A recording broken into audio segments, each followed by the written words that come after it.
That's a lot of good stuff right there.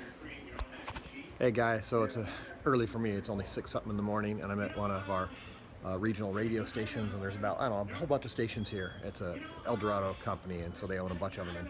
And here's, I don't know who's in here, Jeff and Jeremy in the mornings in here, but my buddy Tom's in here. We're gonna go in here in a little bit and interview and just talk, chit-chat a little bit about YouTube and all kinds of fun stuff pertaining to YouTube.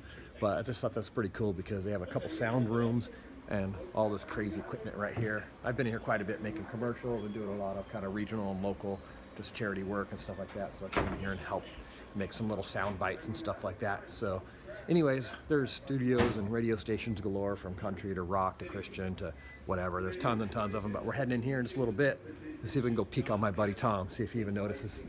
Hold on a second. He's on the air right now. Where is he at?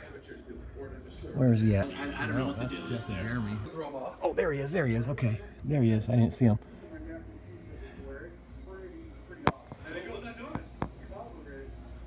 Yeah, spying on him. Oh, yeah. It's going to be fun. We always have a good time with this guy. Oh, there goes Adam.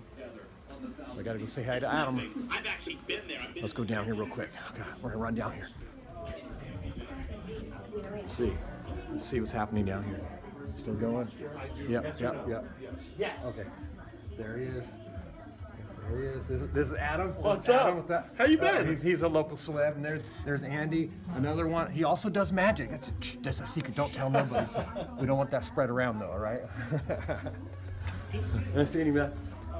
Cool. It's a fun crowd down here, man. A lot of fun people. So over the years, through magic and whatnot, just interviewed for different shows and stuff. Kind of the local vibe. But we're going to go in here in just a couple minutes. It's fun to mess with people while they're on the air. This is great. So they're going to go live here in a minute, so I got to be quiet. But Scott here is going to do the news, and then my buddy Tom and I are going to chit about something. I don't know. Yeah, so you can go live. We're going to go crazy. One and only Rich Ferguson, right here on the jog. So guys, check this out. Look at this. He just introduced me as a teaser, but look at this. I got to show you this. Look at this. I don't know if you can see it. He wrote that on the board. I think he does that for all his guests. The one and only Rich Ferguson. And I bet you the top ink probably doesn't come off. It's probably been there for years. He just replaces the name, makes his guests feel special. Very clever technique, dude. Very clever. Oh, I have the love. I feel the love here on the Central Coast. Gotta love it. It is 8:12 now. Joining us in studio, we are very pleased to make welcome. I like to call him the one and only Rich Ferguson. Good morning, sir. Good morning, Tom. Good morning, Central Coast. How are you, bud? I'm doing great. Life is good, man. Middle of December, and it's going to be 66 degrees, so. Yeah, this is our winter, man. I know. Yeah. It's freezing. Yeah. I feel sad for all my friends on Facebook that live back east or elsewhere in the world sending me these photos of their trucks covered in snow. Yeah. Yesterday, I talked to a buddy of mine in Chicago at the end of the day, and he's like, all right, I got to go. I got to put 5 layers. It's downtown San Luis Obispo. Yeah, we film. If it's a social experiment or prank, I have a full-time employee now, and we'll shoot down to Pismo or downtown San Luis, and we'll just screw with people on a weekend, and it's simple. And we do very kind-spirited stuff. It's never too mean or aggressive. And then most of the in-house stuff, the tutorials, we film those in my studio at home. I have an office down below our house, and I call it the dungeon, and it's pretty big. And I got my green screens and cameras and my editing bays, one for me, one for my employee, and a couch and a lounge. And it's just a great spot to make a mess and work. So we do all that here, but I do a lot of videos out of town or out of state with other, producers and creators that we collaborate with in Vegas or LA or wherever it is, and so I'm going to continue doing more of those. But yeah, most of it's here for sure. It's easy. So you've had a big month because you put up a bunch of new videos on your YouTube channel. I have today, the jug video of the day is your Christmas decoration pranks, and I love the first one and I love the last one. So the first one is basically with the tangled Christmas lights. Oh yeah. Say I quit. I give up. Yeah. Did you explain? Do you want to explain to people what that is? So yeah. Yeah, this is pretty funny. You make a sign that basically says I give up Or I screw quit, it or whatever. Yeah, right.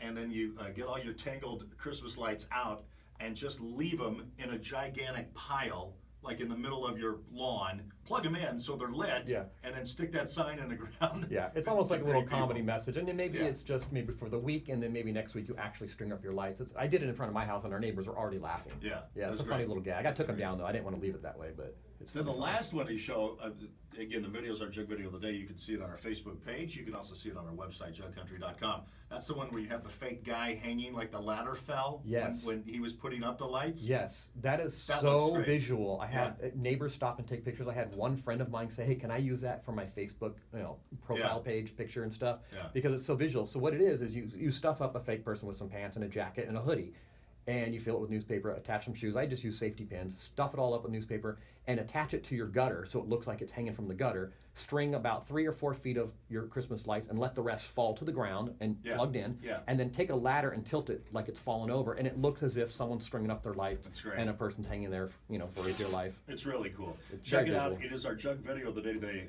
Rich's Christmas decoration pranks. That one video, but you have so many others videos on your channel for the holiday. 5 or 6 that you did this. Yeah, this we month did alone? 6 for Christmas time alone, and they go everywhere from pranks you could do with Christmas food snacks, pranks you could do with stocking stuffers, gags for holiday gift exchange, white elephant gifts, to booby trapping gifts, like how to literally make booby traps with your gifts and make them explode or do weird things to people, all kinds of stuff. It's been fun. Tell me about Frosty the Snowman. Hit that link right there, take you over to Rich's, and you can see all the cool stuff that he's got up on YouTube there. All right, so magic and mentalism. Yes, So, sir. Can you remember like the first trick you ever did? The first card trick you ever did? The first card trick I ever did, people have to know this, I didn't discover magic till I was about 26 or 27 years old. I was really a late bloomer on that, but I had a really big background in human behavior and psychology and kind of opportunity-based trickery like pickpocketing, and I didn't realize that was even magic. I was just doing it to be a class clown, and then when I discovered magic, I was like, oh man, this is great. I can get paid to mess with people. I'm already doing that for fun, so I want to do that. So that's kind of how it started. It was a total fluke, and I'm so stoked it happened, man. But my first trick I ever did that was even truly magic-based was taking someone's watch off. And I did that because I met a guy that worked at McClintock's in Pismo Beach. Okay. He dabbled in magic. And he's like, you should really look into, he inspired me. He's like, he saw that I had like a skill set. He's like, you should really look into like the Magic Castle, this fraternity in LA. And like, I was like, I don't even know what that is. And so I started kind of dabbling in magic and hypnosis at the time. I had a good buddy locally that did hypnotherapy, and then we kind of started dabbling in hypnosis together. And so kind of all this kind of collided all around when I was 27. Anyways, I reached over and I took this lady's watch off first try at an event I was attending, just with the simple technique he taught me, a little distraction with something in her hand, and it was successful. And I was like, dude, that's it. I'm hooked. I'm done. I'm run for life. I'm doing this for a career. I don't care what it takes. Yeah. And 6 months later, I'd quit my job and was doing it full time. And that's what I've been doing since for 20 years now. Mind if I ask what job you quit? I worked at UPS part-time and then also full-time while I was going through college, and then I was a driver for a couple years, and I ended up just walking out one day. I was like, you guys, it was good working for you for 11 years, and I just walked out and I was done. I'll be darned. Yeah. We're talking with Rich Ferguson and talking all about his magic and mentalism. People get freaked out at the mentalism stuff. They do, and it's, you know why? There's 2 fields of thought with thoughts, no pun intended, with mentalism. And mentalism is no more than just psychologically based magic. And there's a group of magician types that want you to kind of be creeped out because they're using spirits and like black arts, and they're doing like a side of it it's kind of more dressing, but they're trying to portray that, and that's too close to home for some people. It crosses boundaries with some people's religious beliefs and stuff like that. And then there's people like myself who are very honest about it, and it's like, hey, it's just like playing the guitar. I have learned a lot of techniques, and I've put in a lot of time to master these skill sets. Let me read your thoughts, not really your thoughts, but thought process, which is micro-expressions and body language. Let me try to influence you to make certain things come out the way I need them to come out for this trick to work. And I put it together, and for all intents and purposes, I can make this be mind reading because it surely seems like it. That's what's so rad about it, is I could read you so well and lead you down paths so well that essentially lets me create effects that are simply, you can just call them mind reading because that's the easiest way to call it. But mentalism is just psychological magic, and it can be creepy, it could be funny, it could be serious, it could be playful. It's just like comedy or anything else. If everyone walked around with an attitude that they hated comedy just because they saw one really bad comedian, that's really it's a bummer for you as a person who could be appreciating some more fun art, and also for the art itself, because other artists out there are doing great stuff.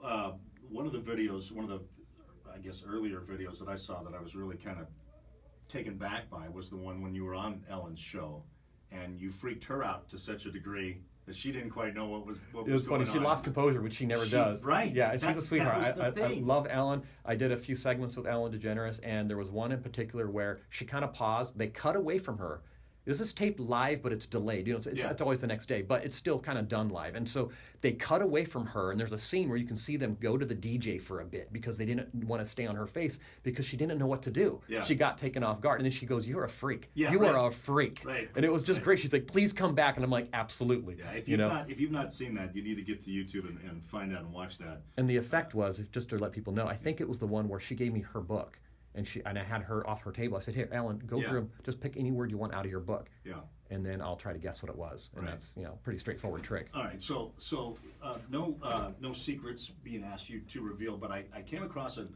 article last week, and I don't remember it exactly, but it basically said scientists had conducted a study on people, a lot of people, 20,000, 30,000 people, and they realized that if you give people the choice of pick a color, pick a number, overwhelmingly, the majority of people picked, I think it was blue and the number 7. That's what it was. It was blue and it was the number 7. Is that?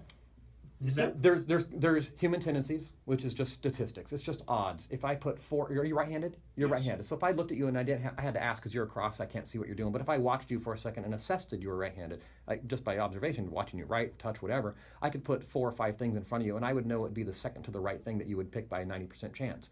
Because it's a spatial thing. You're not going to pick the ends. That's awkward for you spatially. Left, it's awkward because you're right-handed. You're going to pick the one that's conveniently in front of you in the right position, but not on the ends. That's just human behavior. Is it guaranteed? No, not at all. Right. And if you're a magician trying to rely your tricks on that technique, you're going to fail a lot of the times. So that's just human behavior. That's just tendencies. Yeah. And there's a lot of things that we tend to do that we can take advantage of in the art of magic, but that's definitely not how things work. We're talking with Rich Ferguson here. So let me ask you this: have you ever, tell me about an epic fail?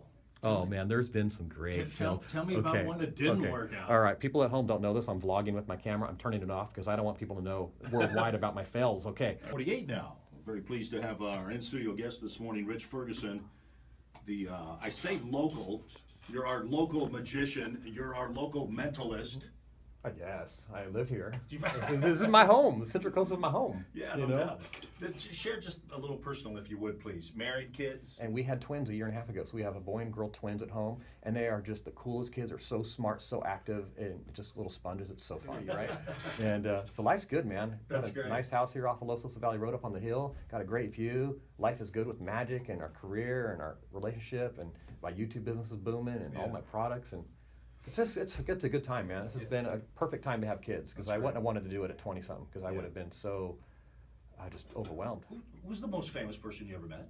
Oh man, I know. You had to ask that. Give me the top 3. That's an awkward one because it's like I get to meet so many people. I get flown back east to do the private events at mansions for the CEOs of big companies and sports figures and NFL Hall of Fame events, and I get to meet so many people. I'll be honest, I couldn't even answer that.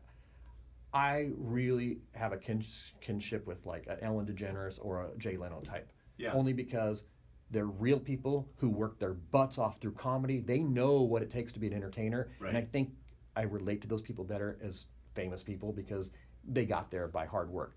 There's a lot of others I'm not going to mention by name that like, they just, you get on their show and it's like they'll interrupt your act just to get a joke because it's about them. Yeah, right. And that's, so it's, I really think, how can you beat Ellen? I mean, Yeah. even though we've talked about her already today, how do you Sure. beat that? I Sure. mean, Ellen's a rock star, right? Sure. She's awesome. No doubt. She's good people. No doubt. Yeah. Have you done all the late night shows?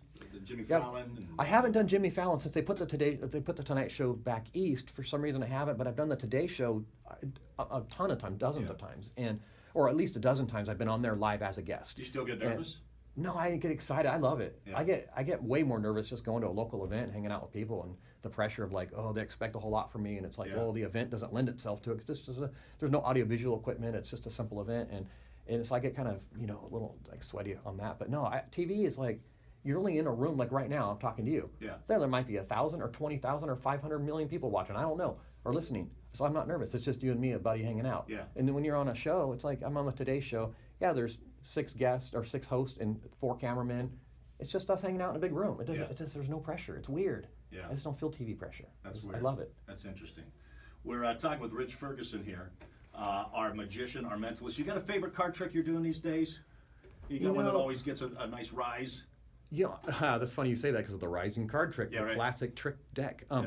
You know, I am working on a lot more of these tutorials for YouTube, so I've been thinking of really good tricks that anyone could do without a ton of practice. And one that comes to mind is spreading a deck of cards on a pool table, and then someone shoots the ball. You put a cue ball and they get to hit it, and wherever it lands on the card that they had previously chosen, and they get to hit the ball. Oh, so that's a that's trick great. I'm working on right now, and I've come up with the way that's really advanced that really only a magician could pull off with some trickery. But there's a way I'm trying to make it where for like a 10 tricks you could do with a pool ball type trick. And I'm working on that. That's the newest one right now. Okay. That it's kind of one of those things that the idea was simple and it's turned into a nightmare because there's so many ways you could do it, and some of the ways are just a little too stupid hard. You know, even for me, it's just ridiculous. Do you study other magicians at all? Not so much. I feel so guilty saying this. I don't study magic because I love people and I love human behavior. That is my mode of operation, quite frankly. I get away with stuff because I understand people, not so much about tricks. I don't really care about tricks, I'll be honest. I have never read a magic book. I have a few magic DVDs because I produced them, or they were given to me by my producers that have other creators that have produced DVDs, so I got those as gifts.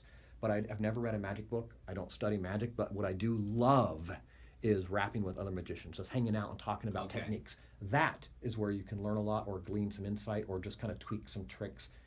So that's the best, and that's what I've done over the years. Is just one-on-one live with a person is a million times better for me. Yeah, I had kind of a similar experience last week. I was out of All right, guys. Hey, this is just a silly little video. I wanted to show you behind the scenes of just some of the fun stuff that happens at TV shows, local interviews, radio stations, whatever it is. So my buddy Tom back here, just doing a little interview about, what did we talk about today? For an hour. Mentalism. Magic, famous people, Christmas videos, YouTube channels, gold buttons, All kinds of fun kids, stuff. Kids, our lives. life. Yeah. all The that weather here that most of you are missing out on. It's like what, 70 today? It's dead winter. It's Welcome to winter here on the Exactly, Central Coast. exactly, yeah. Anyway, so guys, hey, thanks so much. Make sure you go check out my main channel, and thanks for all the love and support. And I'll catch you guys whenever I catch you. All right, peace out.